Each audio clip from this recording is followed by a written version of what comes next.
HawthornFanTV here with Dillon. He's just taken off the sunglasses. Dillon, what do you reckon? Oh, look, we got no plan B, mate. You've been on that all season? I have. I just don't understand. Like, it took him 3.5 quarters to put Burgon in the midfield.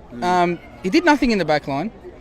Just put him in the forward line or put him in the midfield. It's just ridiculous. Chad Wingard, I really question the way how hard we went after him and what we gave up for him, because he's played 1 quarter of footy the whole year. Yeah, we need to somehow get him involved in the game. I don't know how we're going to do that. I mean, he went midfield for a bit of time, but we just need to get Wingard somehow involved in the game more. How? I don't know.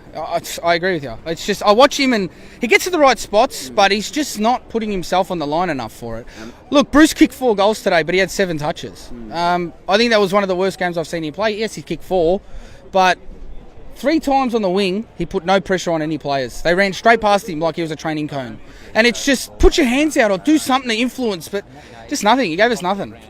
James Harms, I'm pretty sure he went to O'Meara after half-time and nullified him pretty much completely out of the game. Harms put one of the top 2 or 3 taggers in the game. Mitch Lewis, I thought he did well. I mean, he took a couple of good grabs, especially that one in the goal scorer. He kicked the goal. Perfect. Has to be persisted with in the forward line. Ruffhead was okay today, but it was just an ugly game, really, the whole game. Like, I brought my brother here first game at the G, young guy, and he just wasn't interested in the game because it was just a boring game, very spectacle. But the crowd was flat, really, until the last quarter. It was. And Tim O'Brien, I really think he played a really good game today. I've been a big hater of Tim O'Brien this whole career. But He's today, the whipping boy. Today, I take my hat off to you, mate. You know, you did well, but there's a few other questionable ones there today. There was a lot of passengers today. Name some passengers. I really think Daniel Howe today turned the ball over a lot. He wasn't giving us the defensive midfielding role that he normally plays, and it was a bit upsetting because he turned the ball over 3 times in a row. He got the ball back, kicked it to a Melbourne player. Got the ball back, kicked it to another Melbourne player. It's just, I know Clarkson hammers in on disposal efficiency, and I think he needs to have a hard look at that one. Would you drop him, or do we have to persist with him because we haven't got much in the midfield? I don't think we can drop him because we don't have anything to bring in. You know, what's his name coming back next week? Cousins, you could probably swap them too. Frawley's going to be back. I thought Brand was okay too. He did an okay job on McDonald. He did. He gets nervous when the ball's rolling. He gets very nervous about what to do. But there was one incident I want to ask you about. Did you see?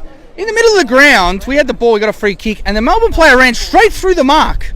I did see that. I think that was Impey had the ball. Impey had the ball, and someone ran through the mark. What's going on? How wasn't that a 50-metre penalty? Yeah, I scratched my head at that. Did they change the rules again? Or probably on the run. 100% they did. Last week, all right, Hawthorn's playing. No, throw run through the mark. We won't pay the 50. It's all good, yeah? It's all good. Next week, against GWS, we're going to do it against GWS, and we're going to get a 50-metre penalty. And then we'll probably do another one and run close to the man, and it'll be double, so it'll be 100 metres, knowing our luck. Speaking of GWS, next week, what do you reckon? We're going to get pumped, man. 10 goals. They're playing great footy, good footy. Guess what? It's a Sunday 3:20 game. Oh, beautiful. Even more exciting. Prime spot, prime. AFL prime. And then the week after, another 3:20. We finished 4th. Why are we getting these Sunday games? Ridiculous. Dillon, thank you very much. Anyway, I'll see you later.